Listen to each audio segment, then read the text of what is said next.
in a post on X today. The one that more lives could be lost if the government fails to prepare properly for future floods.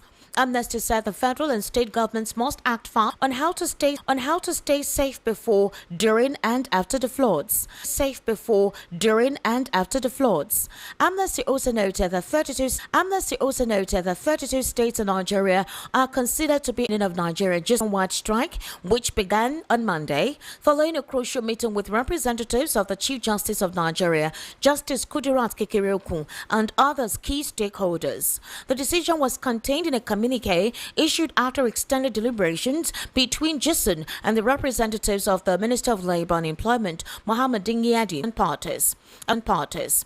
According to the communique, GISN agreed to suspend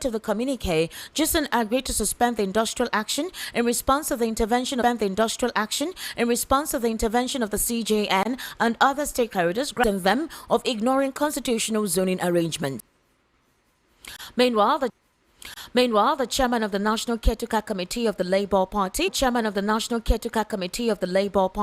Senator Ninadi Usman, has accused. And the APC is a very formidable team, and you see people are disappearing from other parties joining the APC, and you can see that we are very, very, very formidable. The commentary about people joining your party is that this. No, let me assure. Being at the helm of affairs, what are your thoughts on the issue of power shifting to the southeast, or the need for it to shift to the southeast?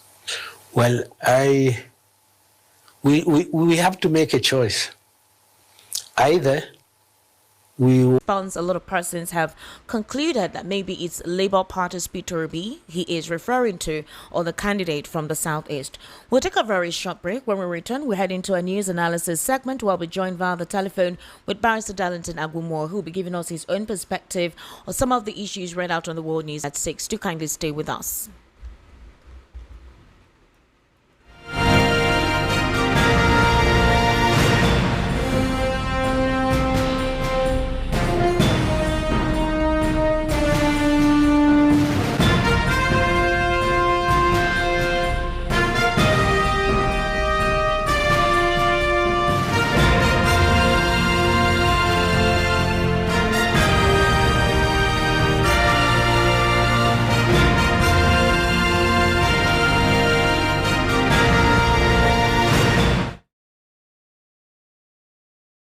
Good evening, Barrister Darlington, and thank you for joining us today on the World News at 6. How are you, sir? How are you, Esther? I am fine, sir. Good evening. Good evening. All right, Barrister Darlington, let's look at a couple of situations. Already right now in Niger State, the death toll has increased to 200. You would say hot when it rains like this. It really rains. Some persons were touting that maybe it is the dams that cause this kind of damage, flooding homes and flooding out persons, which has made a lot of persons to have drowned. But the National Emergency Management Agency has come out to say it's not the dam, it's just one of those unfortunate torrential rainfall, and the fact that this is climate change, which we would consider unpredictable.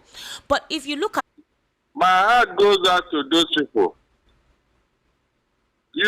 When you hear this type of thing, a lot of things will come into your mind. One, what type of houses did the rain is swept away like this, flood? Because mud. Some of the houses are with blocks, some of them are mud houses, but they make their houses smaller and very low. Yes, that's what I'm saying. If they are mud houses, then I don't think they can resist flood. That is the issue here. The government should do the needful and then put a proper structure for those people.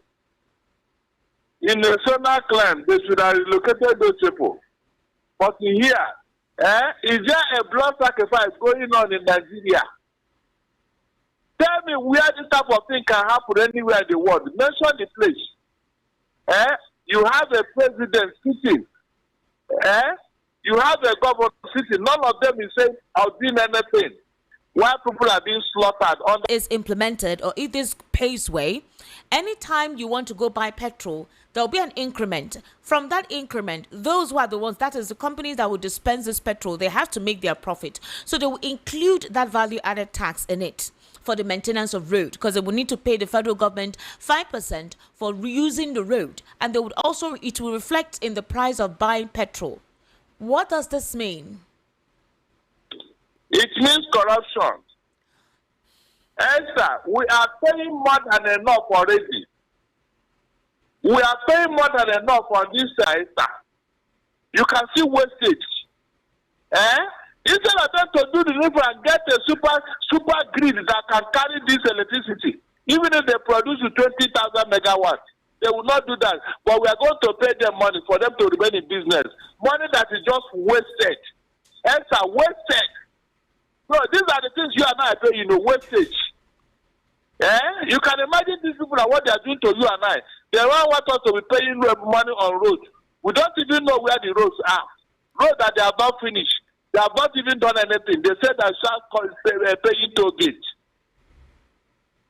All right, but Barrister Darlington, again, for example, this particular whatever is an initiative, they have not fully decided if that's what they want to do. But the modus operandi behind it is what is quite confusing, because even if the House tells us that the end users, that is we consuming the products, we don't necessarily have to pay that 5% road user charge. They are the ones that have to pay because of the heavy duty articulated vehicles that they use to convey these products. These individuals would eventually implement it. Maybe not officially, but you just go to the dispensing outlet to buy petrol and realize that they have increased it, and they will tell you that it's because of VAT or something. And well, Nigerians need to go about their businesses, so they have to buy the product, which obviously, transmits to other forms of doing businesses when you go to the market to buy anything. So let's look at the PDP situation. There is the internal strife that has engulfed the party seems to have widened. His ticket was meant to be zoned to the south, and that did not happen. So they're blaming Atiku Abubakar for the current internal rife ongoing and the split within the People's Democratic Party, which has led to defection to the ruling All Progressives Congress. And obviously the rebellious G5 that stemmed out of it, that polarized the unity of the party in 2020. Well, it is, you see, they ask you the wise one, how many times will something happen to you before you learn? He said we use what happened to others. Whenever you are being used, whenever you are being told to do certain things that is unto us, remember that the result will come. Even this weekend, the day he will clash with Tinubu, I'll be here to tell you, Esther Shedi, I told you. Okay, the bane of the verbal blowback. The bane of the verbal blowback between these two individuals in the same political parties, because Chief Olabode George suggested that if Nyesom Wike is acting correct concerning the ground rent, where they sealed off the Wadata committee meetings, that Nyesom Wike, when he was the governor, should have paid the ground rent of 7 million naira at the time, that ground rent debt. So, Wike responding said that he's an old man who has no job. He should stay at home and read newspapers. But Wike, on the other hand, is obviously saying that the remark of Chief Bode George is empty, and that the party's failure in Lagos stands in stark contrast to his record in Rivers, and defended Anyanwu's continued tenure as National Secretary, insisting that Anyanwu was not elected, and not appointed, and he cannot be removed arbitrarily. Okay, fine. The constitution of PDP, what did he say? You see what happened? Instead of them to amend the constitution to address this type of situation, they will not. The constitution of PDP says that if you are elected under the party to hold a position, and you now want to go and contest another position somewhere, that you cannot vacate that position you are holding for PDP until you have been inaugurated. You have won election in that particular place, and you have been inaugurated. That's the only time you will now relinquish your position in PDP. That's what the constitution said. That's what Anyanwu is holding on to.